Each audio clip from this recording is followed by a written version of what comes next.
the 15th day of Advent, what would have been December 13th this year.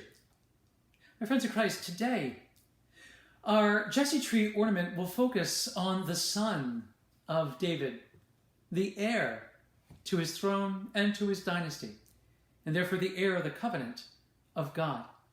Solomon is the first in the line of David, and it is Solomon's blessing and responsibility to build the temple. Now, David has left everything that Solomon might need in order to build the temple. He has amassed not only the material for it, but also the craftsmen and the artisans to quarry the stone, to build the temple, to cut the lumber, and to assemble, to forge utensils and holy vessels, to forge the cherubim that will guard the inner sanctum. Everything that would possibly be needed for the temple and sanctuary, David has already prepared and left behind. It is his legacy to his son.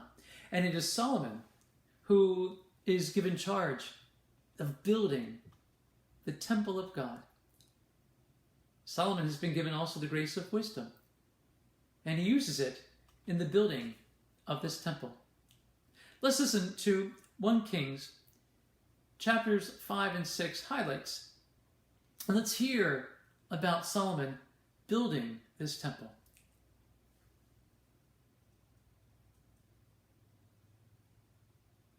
God said, "And so I purposed to build a house." Samuel said, "And so I purposed to build a house for the name of the Lord my God, as the Lord said to David my father, 'Your son, whom I will set upon your throne in your place, shall build a house for my name.'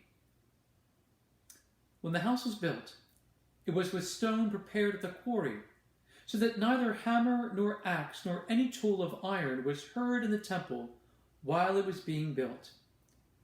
Now the word of the Lord came to Solomon, 'Concerning this house which you are building, if you will walk in my statutes and obey my ordinances and keep all my commandments and walk in them, then I will establish my word with you, which I spoke to David your father, and I will dwell among the children of Israel and will not forsake my people Israel.'"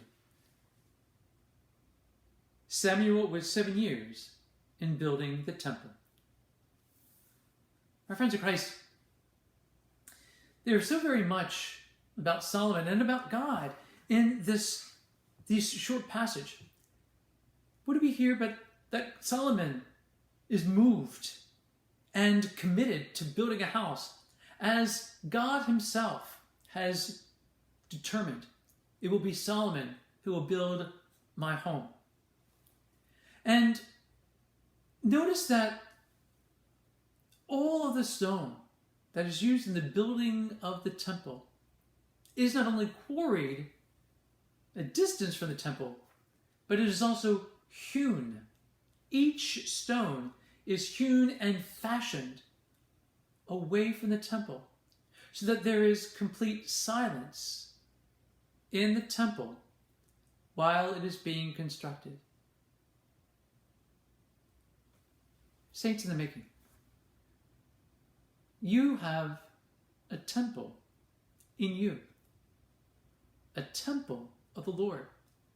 By virtue of your baptism, you house God, who is Father, Son, and Holy Spirit, in your heart and in your soul, in your entire being.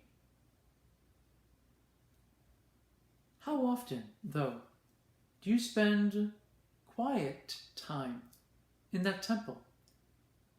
Or do you allow the sounds of hammers and iron and chiseling against stone in your heart and in your soul? How often have you searched for quiet and silence? How often have you lived the very words that God says and commands? Be still and know that I am God. When you get to church, do you practice quietness, silence, and prayer Or do you seek to catch up with your friends and neighbors by chatting? Or even with one another, with whomever you're sitting? I'd like to recommend, my dear friends of Christ, to take that quiet time every day. For as St. John of the Cross teaches us, whose feast day is today, he teaches us silence is God's first language. We hear God most and best in silence. So my dear friends of Christ, as you and I hang, and I apologize, I made a mistake. St. John's feast day is tomorrow, the 14th of December. But nevertheless, we got a preview. As you and I hang this Jesse tree ornament, the temple that Solomon has built on our Jesse tree, let us, you and me, take some time today for quietude, for silence. Let's invite God in. Let's open the ear of our heart, as St. Benedict recommends that we do. Let's open the ear of our heart and let's listen with the ear of our heart to what God has to say to us. How do you and I listen with the ear of our heart? How do you and I be still and know that God is God? We have to make space for grace.